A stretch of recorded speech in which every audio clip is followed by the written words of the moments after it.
Halo teman-teman, saya Sofi. Selamat datang kembali di channel saya Belajar Bareng Burhan. Nah teman-teman, pada video kali ini saya mau sharing terkait tema financial independent dari jualan online gitu ya. Kemarin kan udah nakut-nakutin, sekarang bagaimana indahnya ya. Indahnya cerita hidup saya teman-teman. Nah teman-teman, percaya saja ya. Percaya saja, saya bukan tipe saya bukan motivator ya. Saya bukan motivator, ya kan ya. Makanya kalau teman-teman liatin video saya ya pahit kadang ya. Oh, kalau pahit ya tak bilang pahit, kalau enak ya tak bilang enak ya. Wah gitu ya. Nah, saya apa adanya teman-teman ya, apa adanya. Saya dan istri itu dari keluarga yang kurang mampu. Dari keluarga yang bukan orang kaya lah, ya. Bukan orang kaya gitu ya. Indikatornya apa sih? Indikatornya apa? Mungkin yang muslim tahu ya. Saya itu dulu penerima zakat fitrah, teman.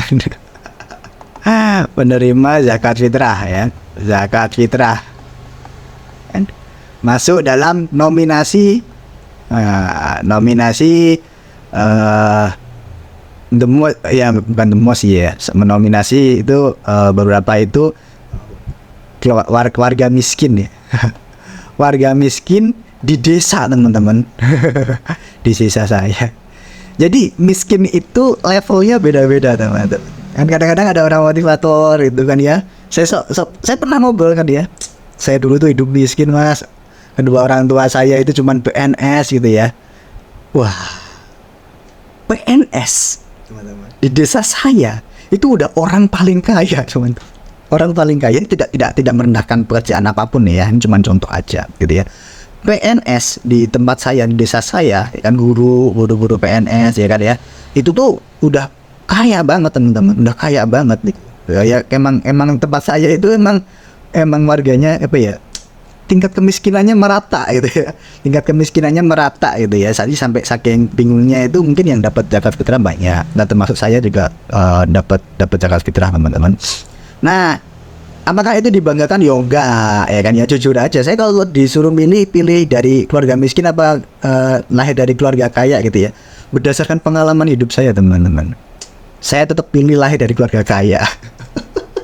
Gak usah menggunakan, ya, saya nggak menggunakan ya, nggak sok-sokan gitu kan ya. Kalau memang disuruh bisa pilih ya, dia nyatanya kan ya enggak gitu ya, nyatanya kan enggak gitu ya. Jadi emang perjalanan saya, hidup saya itu berat banget lah. Oh ya, kok sampai bisa kuliah sampai S2, wah itu perjuangannya benar-benar luar biasa ya. Perjuangannya luar biasa teman-teman. Saya itu harus kuliah sambil bertahan hidup. Waktu itu tuh, wah itu cari uang hidup.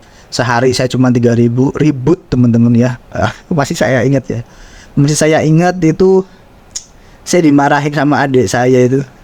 Gara-gara saya kan ngekos, numpang ke temen kayak gitu. Saya pulang ke rumah itu, ke kosan saya ke Jogja itu, bawa beras dari rumah buat makan saya, teman. Buat makan saya itu dimarahin. Ya kan dimarahin maksudnya dilarang ya, dilarang. Dan jangan bawa beras lagi. Kenapa? Karena di rumah berasnya kurang. Padahal saya juga bingung makannya di Jogja kayak apa waktu itu ya. Kondisinya kayak gitu teman-teman. Makanya saya sampai di titik ini bersyukur banget. Makanya teman-teman, yang saya mau sharing sekarang adalah financial independent. Financial independent. Wah, independent. Ini agak sedikit berbeda ya. Kalau saya nangkapnya itu sama freedom itu agak sedikit beda. Bedanya gimana? Kalau independent itu cukup teman-teman. Passive income-nya mencukupi untuk kebutuhan hidup. Tapi kalau freedom, passive income-nya itu benar-benar bebas, nggak perlu mikir lagi. Kalau saya batasi, makanya saya financial independent. Saya sebutnya kayak gitu aja, istilah saya lah ya. Itu cukup terbatas teman-teman, cukup tapi berbudget. Sedangkan kalau financial freedom itu bebas. Ini kaitannya dengan apa sih? Kaitannya adalah dengan tujuan bisnis teman-teman. Tujuan bisnis teman-teman harus punya arah ke sana. Ya, syukur-syukur bisa freedom, bagus banget ya. Kalau nggak bisa ya seenggaknya independen, passive income-nya sudah mengcover gitu ya. Dengan tahu kayak gitu, kita akan ngajakin hitung-hitungan, kita harus cari duit berapa. Harus cari duit berapa. Nah, ini PR-nya. Oke. Nah, selanjutnya. Ini cerita saya teman-teman. Udah banyak banget video saya dari dulu. Saya dari dulu bekerja kantoran itu kan ya, punya tabungan itu 5 juta rupiah. Ya. Ini Allah ini ya. Ya Allah, saya cuma mulai dari 5 juta rupiah untuk jualan online teman-teman. Kemudian jadi ya X lah ya, X. Dimana X ini itu cukup ya, cukup untuk nggak cukup lebih ya. Sebagiannya aja, sebagian X itu ya, cukup untuk investasi sehingga saya bisa mencapai financial independent. Nah, gimana caranya teman-teman? Iya, saya juga nggak tahu teman-teman. Waktu itu saya cuma kerja keras sebenarnya. Cuman ada nominal yang harus saya capai gitu ya. Nah, video kali ini itu saya pengen teman-teman itu punya target pencapaian. Teman-teman harus mencapai berapa di usia berapa. Wah, ini bagus ya. Mencapai berapa di usia berapa. Wah, kalau saya kayak gitu. Dulu target saya itu saya bisa finansial itu di umur 30, tapi meleset. Saya itu bisa bebas itu di umur 32. Financial independent itu di umur 32 ketika passive income saya itu sudah mengcover hidup. Ya, ketika passive income itu sudah mengcover hidup. Nah, selanjutnya berapa sih sebenarnya yang dibutuhin? Nah, ini tergantung. Kenapa kok saya bisa? Karena beruntung teman-teman. Karena beruntung. Satu, saya hidup di Jogja. Saya hidup di Jogja. Di Jogja. Yang notabene UMR-nya itu cuma 2, berapa ya? 2,2, 2,3 gitu ya. 2,2 juta gitu teman-teman. Sedangkan biaya hidup saya itu 1 bulan itu sebenarnya itu di kisaran 10 juta, tapi saya spare itu di angka 20 juta. Nah, aktualnya di angka sekitar ini 10 juta, tapi istilahnya sebisa mungkin nanti saya harus jadi 20 juta karena ya untuk hal lain-lain gitu kan ya, untuk happy untuk apa-apa. Nah, 20 juta itu kalau di Jogja teman-teman itu sudah ya tergantung gaya hidup ya. Untuk gaya hidup saya ya, untuk gaya hidup saya ya, untuk lifestyle ya kan, untuk lifestyle saya itu lebih dari cukup teman-teman. 20 juta itu lebih dari cukup untuk hidup di Jogja gitu ya. Dengan gambarannya UMR 2,2 itu kan udah hampir 10 kali lipat UMR. Berarti kalau misalkan Jakarta UMR 5 juta ya mungkin 50 juta gitu ya. Itu udah mungkin lah ya, tapi nggak bisa dikaliin gitu juga ya, karena kan ada beberapa barang itu harganya sama. Nah, kalau saya pengen mencapai 20 juta berarti saya butuh punya duit berapa gitu ya. Ya, yang kedua itu penentuan instrumennya dulu.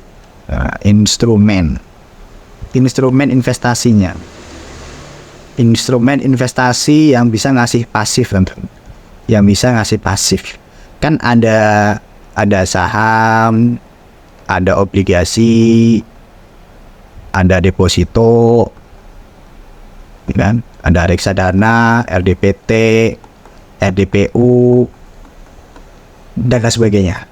Oke ya, emas. Nah, dari sekian ini, saya pilih yang sebagian di sini, bagian besar di sini, terus sama ada yang di sini juga. Nah, saya pembagiannya kayak gitu. Kalau ini udah pasti enggak saya. Emas nanti untuk dana darurat aja. Emas itu dana darurat. Nah, dana darurat itu saya taruhnya di emas. Kalau RDPU enggak, RDPT, nah RDPT enggak sih. Saya lebih senang obligasi aja, ya, obligasi. Jadi dua hal ini sih. Kalau saya sharing gitu ya.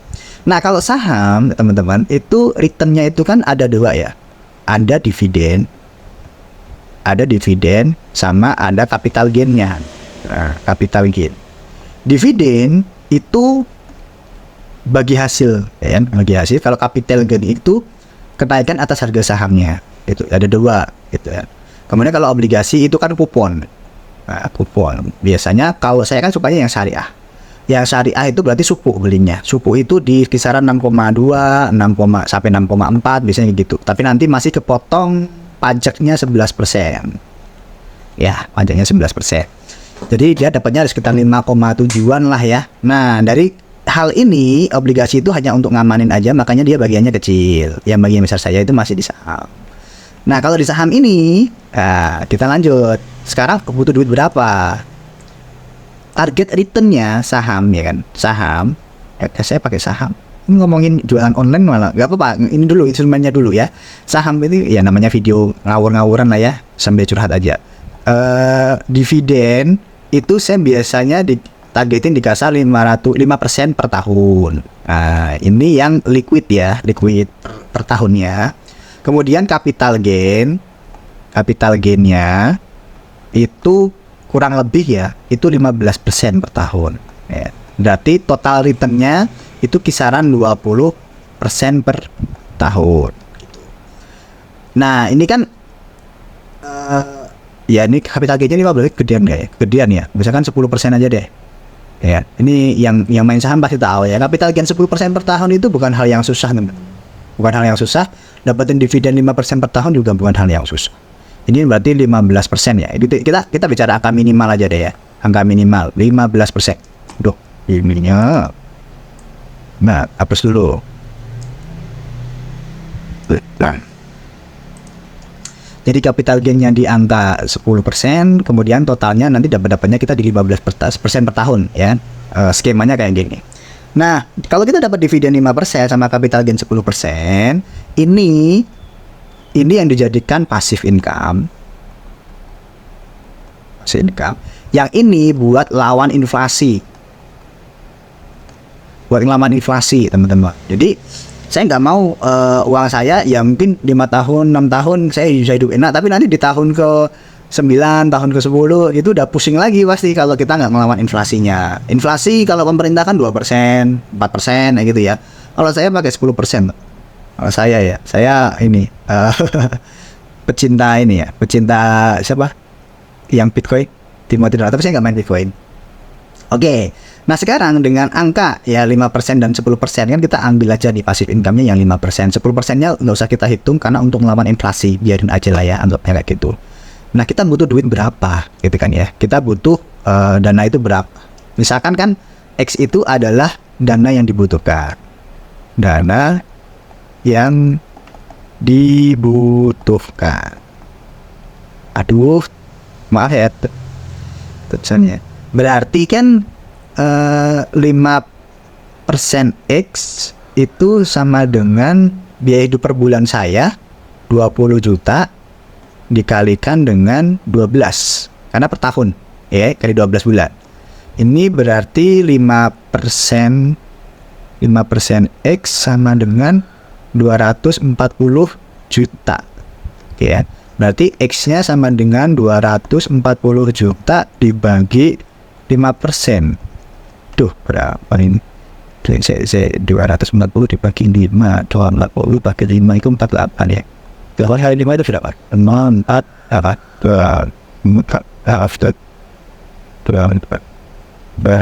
betul. Berarti X-nya itu sama dengan 4,8 miliar, teman-teman. Nah, gitu. Jadi teman-teman, kalau teman-teman mau hidup dengan biaya 20 juta, terus dengan instrumen investasinya itu saham, dengan return dividen 5% dan capital gain-nya itu 10%, ini untuk inflasi, untuk biaya hidup, maka teman-teman butuh dana sebesar 4,8 miliar. Nah, angka inilah yang jadi target, target untuk financial independent ya, financial independent. Ya, karena kita budgetin sebulannya 20 juta ya nggak bebas-bebas banget dong.